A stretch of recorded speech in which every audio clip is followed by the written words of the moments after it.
কোটা সংস্কার আন্দোলন ঘিরে ছাত্র জনতা হত্যার প্রতিবাদে রাজধানীর বিভিন্ন জায়গায় বিক্ষোভ মিছিল সমাবেশ হয়েছে। এছাড়া সায়েন্স ল্যাব মোড় অবরোধ করা হয়। বৈষম্য বিরোধী ছাত্র আন্দোলনের পক্ষ থেকে শুক্রবার জুমার নামাজের পর গণমিছিলের কর্মসূচি ঘোষণা করা হয়।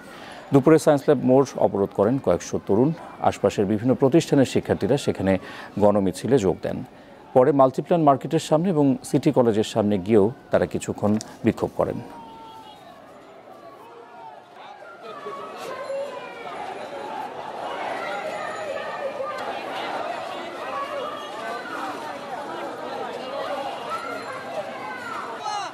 সকলেরই দাবি একটাই, শেখ হাসিনা অবিলম্বে পদত্যাগ করলে এই জাতির জন্য সেটা কল্যাণকর হবে। যেখানে আমাদের ভাইদেরকে ওখানে হত্যা করা হচ্ছে, এটা প্রতিবাদে আমরা আসছি।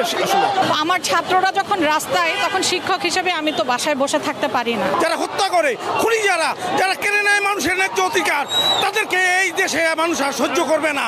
আমাদের আসলে কারো শান্তি নাই, আমরা একেবারেই শান্তিতে নাই। যারা ধরেন বাসায় অনেকে আছেন, তারা কেউই শান্তিতে নাই।